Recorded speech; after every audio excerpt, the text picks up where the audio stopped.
जय गुरुदेव। प्रेमी भाई बहनों,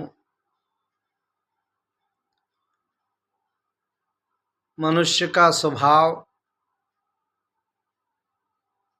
जन्म जन्मांतर से एक अलग ढंग का है। स्वभाव में परिवर्तन करने के लिए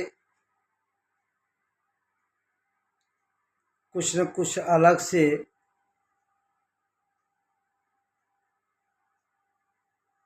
स्मरण में, विचरण में या एक दूसरे के संग साथ में रह करके परिवर्तन होता है। अब स्वभाव उसका इंसान का अच्छा है, बुरा है, किस तरीके का स्वभाव है, उसको अपने स्वभाव के बारे में अपने आप से चिंतन मनन करने की जरूरत है।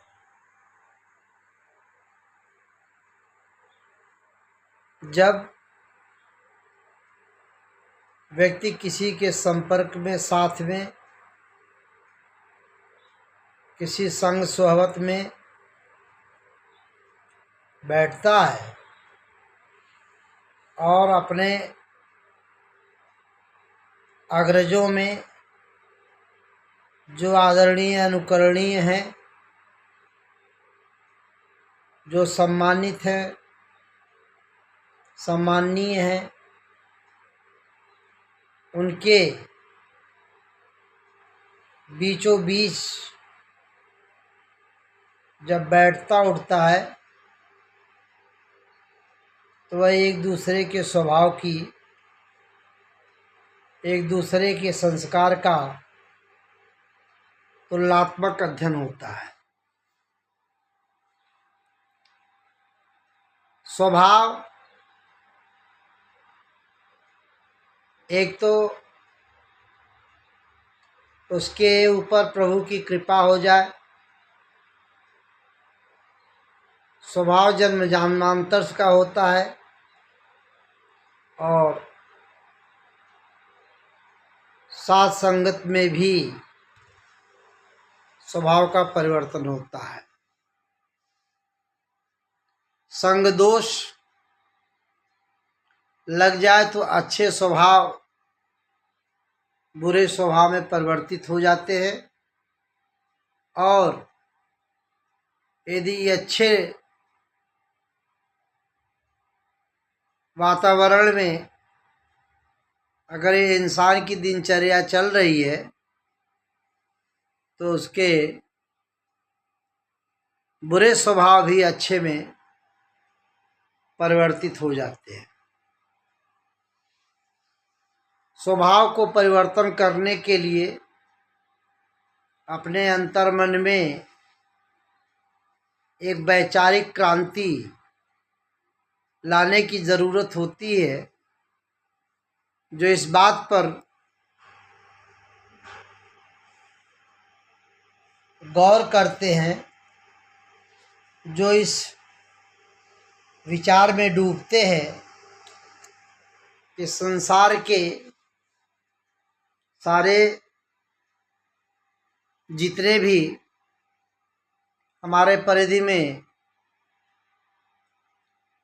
लोग रहते हैं वह हमसे कितना आकर्षण और प्रतिकर्षण की भावना रखते हैं। इस आकर्षण प्रतिकर्षण के भावों का हमारे ऊपर, हमारे स्वभाव से पता चलता है।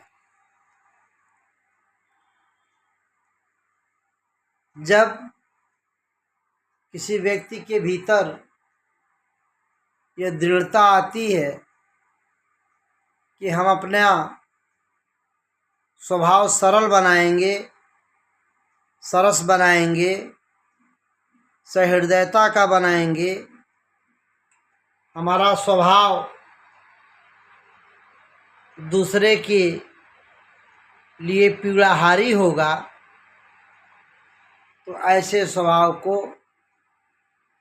ऐसे संस्कार को दुनिया नमन करती है। क्योंकि उसके स्वभाव से प्राणी मात्र का या जीव मात्र का सर्वाधिक कल्याण ही होता है, भला ही होता है, अच्छाई ही होती है। लोगों को उससे एक सार्वजनिक रूप से वह स्थिति सुखद होती है। अब हमारा स्वभाव परिवर्तन कैसे होगा? हमारा स्वभाव दूसरे के लिए प्रिय कैसे होगा? हमारा स्वभाव दूसरे के लिए अनुकरणीय कैसे होगा? इस पर बुद्धि और विवेक से एक मशक्कत करनी पड़ती है, तब जाकर के इसका कुछ प्रतिफल दिखाई देता है।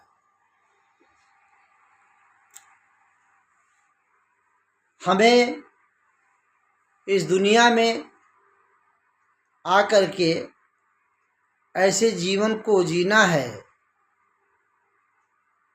जिससे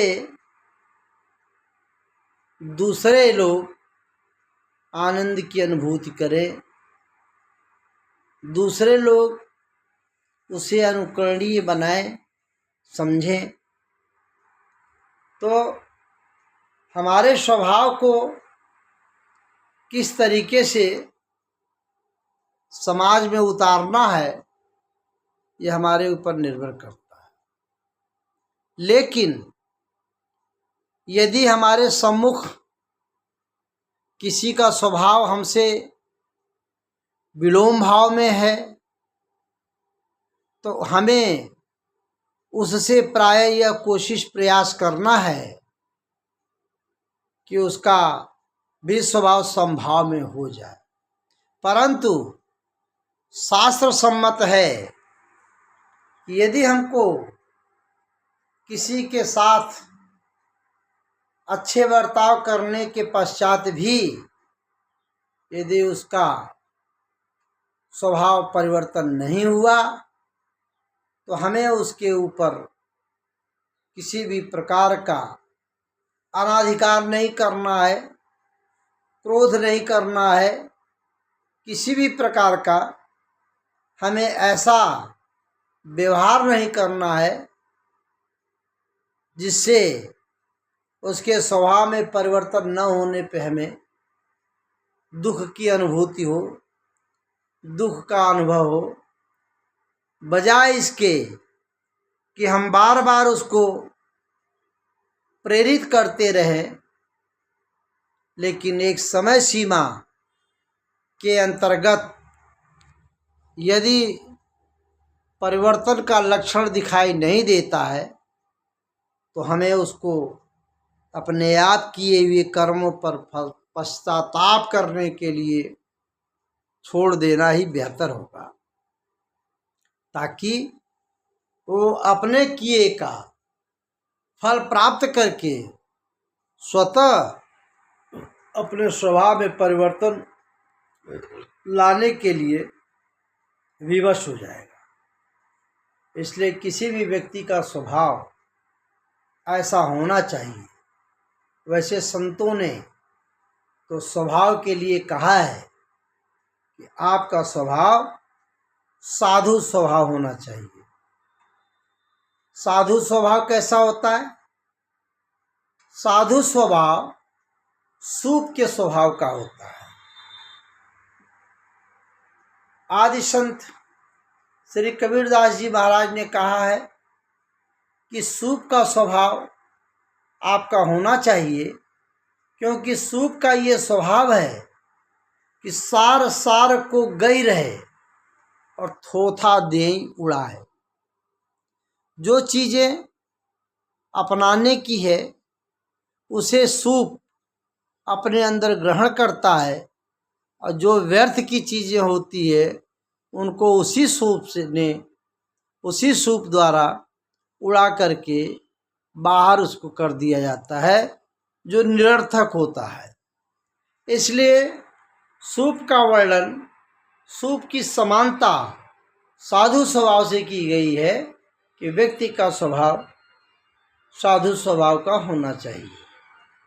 अब समाज में सबको एक स्वभाव में हम नहीं कर सकते, सबके स्वभाव अलग अलग हैं, लेकिन स्वभाव में परिवर्तन करने की कोशिश प्रयास व्यक्ति को करना चाहिए, क्योंकि उसके स्वभाव के चलते उसकी नज़रिया कैसी है, उसका विचार कैसा है, उसका रास्ता कैसा है, उसका दिल दिमाग कैसा है, यह पूर्ण रूप से पता चलता है।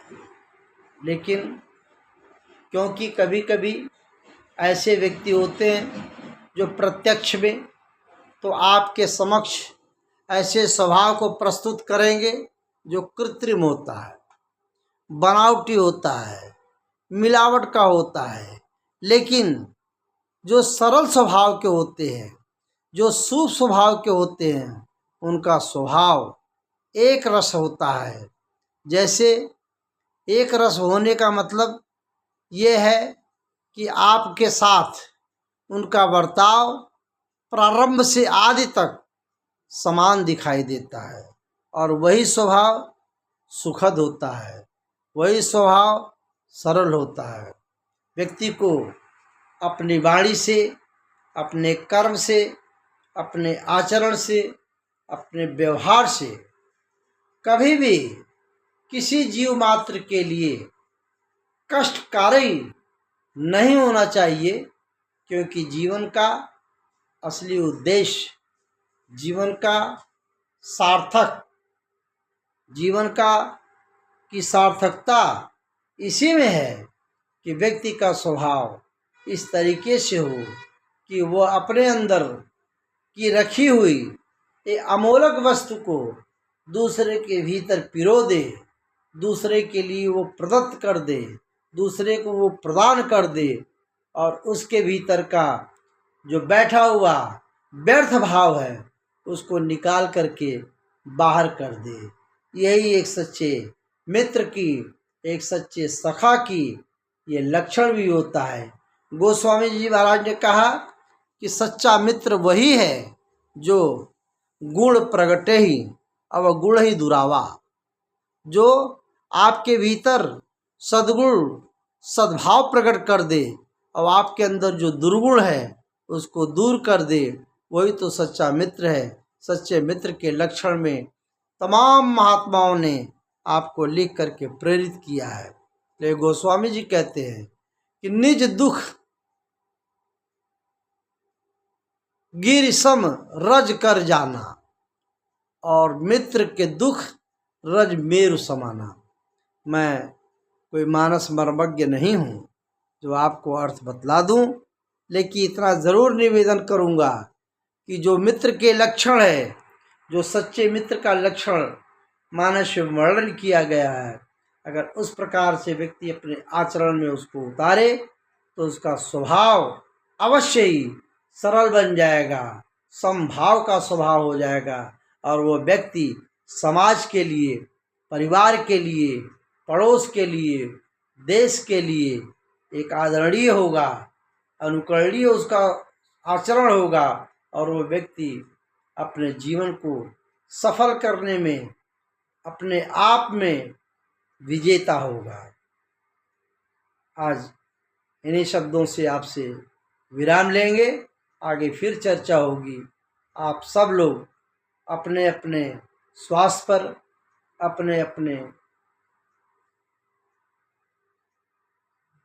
जीवन के बारे में, अपने अपने मन के बारे में और अपने अपने स्वभाव के बारे में निस्दिन चर्चा करें और अपने अंदर ऐसे ही स्वभाव को ग्रहण करें, ऐसे ही अपना स्वभाव बनाए रहें, जिससे जीवन में दूसरे को हमसे आनंद की प्राप्ति हो, अनुभूति हो, ताकि जीवन का जो लक्ष्य है वो सही लक्ष्य हमको प्राप्त हो सके। जय गुरुदेव।